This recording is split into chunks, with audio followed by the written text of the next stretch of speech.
Nous sommes mercredi 11 décembre 2019. Mesdames et messieurs, bonsoir à tous et bienvenue à cette émission La Trottinette, le troisième acte pour le compte de cette semaine sur les ondes de Guérit TV Monde. L'heure a sonné et toute l'équipe s'est déjà installée et nous allons, avant de vous présenter le bulletin d'information, vous inviter à suivre quelques annonces publicitaires.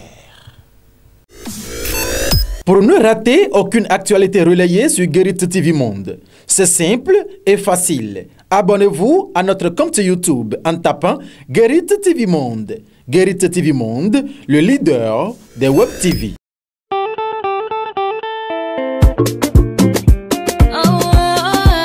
Bientôt les fêtes de fin d'année. Vous êtes patron d'entreprise, directeur ou directrice de société d'État, commerçant ou dans un autre secteur d'activité.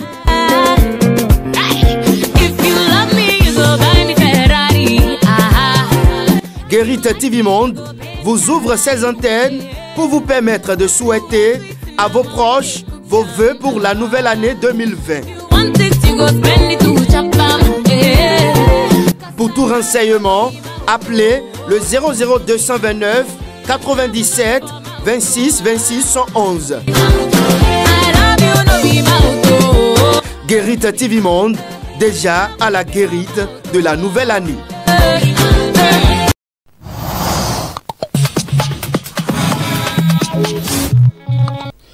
Et voilà cette virgule qui annonce le bulletin d'information pour le compte de ce mercredi 11 décembre 2019 dans cette émission La Trottinette. Il faut rapidement démarrer par cette ville de Porto-Novo pour dire que quelques mois après l'inauguration de son école numérique, la Fondation Adrien Ongwedi pour le numérique et la jeunesse, en collaboration avec CAEB Bénin, organise la toute première édition du jeu concours Noël numérique des enfants. C'est un événement inédit qui va rassembler plusieurs milliers d'enfants du Bénin âgés de 8 à 12 ans. Objectif, célébrer autrement la fête de Noël avec les enfants et faciliter l'accès de ces derniers au numérique. Suivez donc ce reportage pour avoir de plus amples détails sur cette organisation. Noël numérique des enfants au Bénin. C'est une innovation du président de la Fondation Adrien Ongwedi pour le numérique et la jeunesse qui, dans sa volonté de promouvoir le numérique au sein de la jeunesse à travers l'éducation, a organisé avec la collaboration de CAEB Bénin la toute première édition de Noël numérique des enfants. Une initiative dont l'objectif est de faciliter l'accès des enfants au numérique et Christian Parfait Aoyo, directeur exécutif de la dite fondation, en parle. Ce jeu concours se fera en ligne. C'est une batterie de questions sur 100 points. Tous les enfants peuvent se connecter à partir de la page Facebook de la Fondation Adrien Ongwedi pour le numérique et la jeunesse. Donc il suffit d'aller sur Facebook et de taper Fondation Adrien Ongwedi, vous allez trouver la page et trouver le lien. À partir de ce lien, tous les enfants de 8 à 12 ans sont invités à répondre à ce jeu concours qui sera noté sur 100 points. Les 20 meilleurs, surtout d'étendue du territoire, seront retenus et invités les 19 et 20 à Porto-Novo. Et il y aura une dernière phase de sélection le 21 avec les prix aux 3 meilleurs sur le plan national. Donc c'est un concours très élitiste. Et avec la particularité que vous connaissez très bien le combat du président de la Fondation, président Adrien Ongwedi, offre tout particulièrement 3 prix aux 3 filles, aux 3 meilleures filles. Donc finalement, il y aura 6 prix. L'idée pour la Fondation, c'est d'encourager la jeunesse au numérique. C'est aussi d'encourager les jeunes filles à s'intéresser au numérique. Ce jeu concours Noël numérique des enfants lancé depuis le 8 décembre dernier se poursuit en ligne et les conditions de participation sont toutes simples. Le concours est lancé, il est en ligne. Et la date de clôture, c'est le 15 décembre. Pour y participer, il faut aller sur la page Facebook de la Fondation Adrien Ongwedi pour le numérique. Donc ce concours est co-organisé par CAEB, que vous connaissez très bien, pour faire joindre l'utile à l'agréable. on les invite à faire une démarche de recherche, d'aller sur Internet à travers leur ordinateur, leur tablette ou même leur téléphone portable avec Android et taper Fondation Adrien Ongwedi pour le numérique et la jeunesse. Ils vont tomber sur une page Facebook et sur la page Facebook, tout le lien est indiqué. Et à partir de ce lien, ils se connectent, ils donnent leur nom, prénom, ils s'identifient, surtout les coordonnées de leurs parents, puisque de 8 à 12 ans, c'est des mineurs. Et à partir de cet instant, ils répondent aux questions. Les questions sont simples, c'est des questions de culture générale. La question est abordable à tout le monde. Ils peuvent se faire aider par leurs parents. L'objectif de la Fondation, c'est que vieux et jeunes comprennent l'utilité du numérique dans notre vie au quotidien. Mais après cela, les meilleurs seront présélectionnés. Il n'y aura plus les parents et on va sélectionner les 3 meilleurs. Le concours s'étend du nord au sud. Il n'y a pas de territorialité avec le numérique. Donc tous les enfants, où qu'ils se trouvent, s'ils ont une petite connexion, participer. Les meilleurs, les 20, nous les attendons à Porto Novo, à Caeb. Les dispositions sont prises, s'ils sont sélectionnés, ils seront contactés, d'où l'insistance pour mettre les coordonnées de leurs parents. Et quand ils sont contactés, nous prenons toutes les dispositions pour leur hébergement, leur déplacement et leur séjour. Donc il y aura la fête de Noël pour les enfants. Nous allons primer les meilleurs enfants qui ont réussi au jeu concours Noël numérique pour les enfants.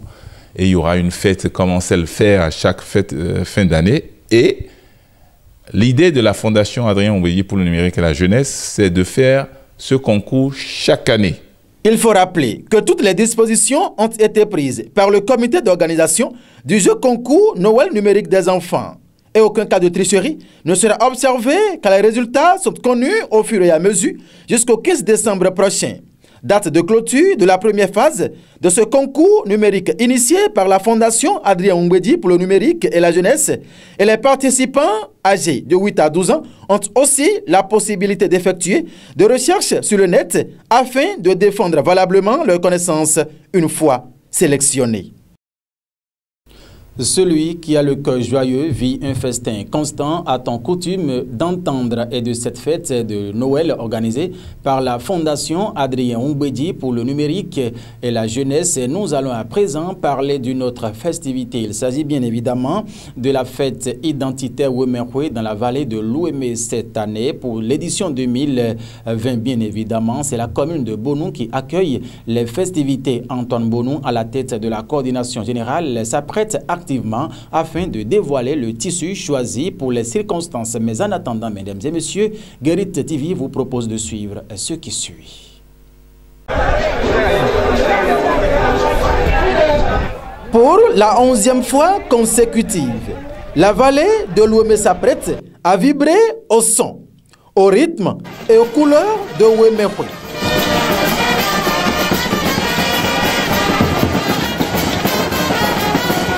Puisqu'il est de la tradition de célébrer de façon tournante cette fête des Ouéménous du Bénin et de la diaspora, c'est la commune de Bonou qui accueille l'événement après les 10 ans de ses retrouvailles célébrées dans la commune des Aguégués. Antoine Bonou, le coordinateur général de Ouéméroué, et tout son entourage s'activent considérablement pour la cérémonie officielle de présentation du tissu de cette fête dans la commune de Bonou. Que ceux qui ont les calendriers notent donc. Ouéméroué Bonou 2020 est prévu pour se tenir du mercredi 15 au dimanche 19 janvier 2020. Dans peu de temps, le programme et le lieu officiel vous seront communiqués sur Guérit TV Monde. La 11e édition de Ouéméroué, c'est dans la commune de Bonou du 15 au 19 janvier 2020. Fils, filles et sympathisants du pays Ouémé, passe donc le code. Ainsi dit, mesdames et messieurs, apprêtons-nous donc à accueillir avec tous les égards du Assoran cette fête identitaire dans la vallée de l'Ouémé, bien évidemment, Ouémé-Houé. À présent, nous allons permettre à Shamsdine Badarou, qui s'est déjà prêté afin de nous servir de quoi donc fête la une du quotidien Matin Libre, sans oublier de nous parler aussi d'une façon très ramassée de son contenu. Ce sera juste après cette virgule.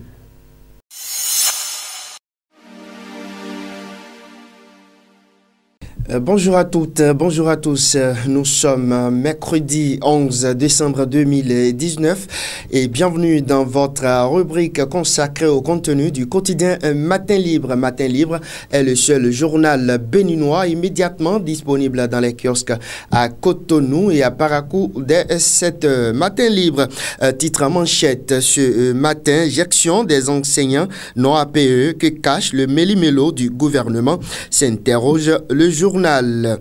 Les enseignants non APE seront-ils désormais traités comme des ballons de ping-pong, tantôt par l'État, tantôt par la NPE et tantôt par un cabinet privé? S'interroge Matin Libre. La dernière trouvaille du gouvernement, selon le journal, est de faire recours au privé qui, en sous-traitance, se chargera de mettre à la disposition de l'État du personnel enseignant afin de combler le déficit. La réforme, à bien des égards, suscite beaucoup d'interrogations, rapporte le journal.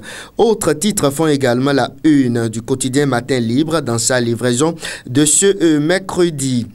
Motivation des agents coupeurs à la SB2E, nécessité d'éviter les coupures fantaisistes. La nouvelle équipe dirigeante de la Société béninoise d'énergie électrique SB2E, par une décision en date du 4 décembre 2019, a décidé en guise de motivation d'octroyer des primes de coupure à des agents coupeurs, chefs section chargés du recouvrement et les personnes en mission de recouvrement commandé.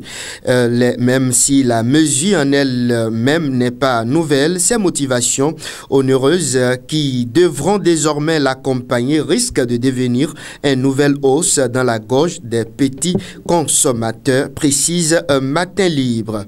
Rentrée politique de l'opposition hier, la résistance s'est exprimée malgré tout. L'information est à lire à la page 2. Selon mon confrère de Matin Libre, les forces de l'opposition béninoise ont effectué une sortie médiatique hier, mardi 10 décembre 2019. Basile Rossi et autres se sont prononcés sur les derniers développements de l'actualité nationale. Seulement, les résistants au pouvoir de la rupture se sont vus refuser l'accès à la salle de conférence Le Majestic de Cotonou, qui devrait abriter la rencontre, rapporte mon confrère de Matin Libre. En lieu et place, c'est l'esplanade de la dite salle qui a servi de cadre à la déclaration. On poursuit cette rubrique sur Guérit TV Monde. Consommation de la chicha à l'université de Parakou. Une thèse de doctorat analyse le phénomène. Perception et consommation de la chicha par les étudiants de l'université de Parakou au Bénin en 2019. Tel est le thème du mémoire de thèse défendu par le doctorant Mawena Dengbowe devant un jury de haut niveau dans le cadre de sa soutenance de thèse de doctorat d'État en médecine à l'université de Parakou, mardi 10 décembre 2019, rapporte Matin Libre. Le dernier titre à présent inscrit à la une du journal, 1er janvier 2020, l'heure des réformes des paiements à la CNSS. L'information est à retrouver à la page 6 du journal. Mesdames et messieurs, merci à vous et à demain. Merci à vous, Shamsdine Badarou, pour la présentation de la une du contenu de la une du quotidien Matin Libre, paru et parvenu à notre rédaction pour le compte de ce mercredi 11 décembre 2019. Mesdames et messieurs, ainsi donc prend fin cette émission. On se donne rendez-vous demain jeudi pour un nouveau numéro, si Dieu nous prête vie. Alphonse Boton derrière la caméra, l'édition Marlène Zomarron et toute l'équipe de la préparation, de réalisation et de présentation. Voilà, mesdames et messieurs, vous remercie de nous avoir suivis. Portez-vous bien. Au revoir.